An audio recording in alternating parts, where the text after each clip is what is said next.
ગાંધીનગર જિલ્લામાં ભાજપની સેન્સ પ્રક્રિયાનો પ્રારંભ થઈ ચૂક્યો છે। પૂર્વ સાંસદ મોહન કુંડારિયા સહિત કુલ 3 નિરીક્ષકો પહોંચ્યા। સૌથી પહેલા ગાંધીનગરના કલોલ માટે સેન્સની પ્રક્રિયા અને બાદમાં માણસા ગાંધીનગર દહેગામની સેન્સ પ્રક્રિયા યોજાશે।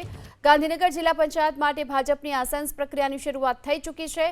દહેગામ અને માણસા તાલુકા પંચાયત માટે સેન્સની પ્રક્રિયા, તેની સાથે દહેગામ અને કલોલ પાલિકા માટે પણ સેન્સની પ્રક્રિયા હાથ ધરાનાર છે। તો ગાંધીનગર જિલ્લામાં ભાજપની સેન્સ પ્રક્રિયાનો પ્રારંભ થઈ ચૂક્યો છે। આ માટે નિરીક્ષકો પણ પહોંચ્યા।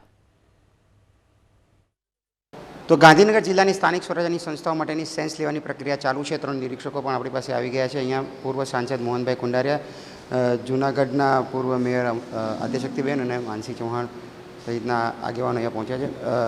મોહનભાઈ, ખાસ લગભગ તમામ એટલે એક જિલ્લા પંચાયત, 3 તાલુકા પંચાયત અને 2 નગરપાલિકાની સેન્સ પ્રક્રિયા છે। અત્યાર સુધીની કેટલી સેન્સ પ્રક્રિયા પૂરી થઈ અને ખાસ કઈ બાબતની રજૂઆતો? ખાસ કરીને પ્રદેશના માધ્યમથી આખા ગુજરાતની અંદર ચૂંટાયેલા પ્રતિનિધિઓને અભિપ્રાય લઈને અને સંગઠનના હોદ્દેદારના અભિપ્રાય લઈને જે કોઈ નામ માટે ભલામણ આવે એ પ્રદેશ પાર્લામેન્ટરી બોર્ડ સુધી પહોંચાડવાની જવાબદારી અમારા ત્રણેયની છે। અમારી સાથે જૂનાગઢના પૂર્વ મેયર આદ્યશક્તિબેન છે, અમારા ગુજરાત પ્રદેશના ઓબીસી અધ્યક્ષ માનસીભાઈ છે, અને જે કોઈને સાંભળ્યા પછી જે કાંઈ અભિપ્રાય આવે એ પ્રદેશ સુધી પહોંચાડવાની અમારી જવાબદારી છે। એટલે અત્યારે અમે 2 મંડળને પૂર્ણ કર્યા છે અને આગળના જે મંડળો પૂર્ણ થાય ત્યાં સુધી અમારી પ્રક્રિયા ચાલુ રહેશે। ક્યાં સુધીની આ પ્રક્રિયા રહેશે? આમ તો 3 દિવસનો સમય લગભગ છે। જ્યાં સુધી પૂર્ણ ન થાય ત્યાં સુધી અમે 3 દિવસ લગીમાં પૂર્ણ કરવાનું છે। જ્યાં સુધી કામ પૂર્ણ ન થાય ત્યાં સુધી આ પ્રક્રિયા ચાલુ રહેશે।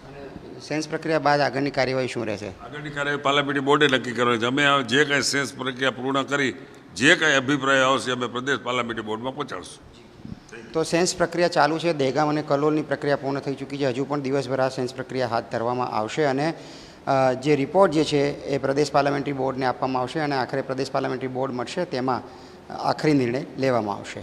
કેમેરામેન પ્રદીપ કુમાર સાથે કલ્પેશ રાવલ, ABP અસ્મિતા, ગાંધીનગર।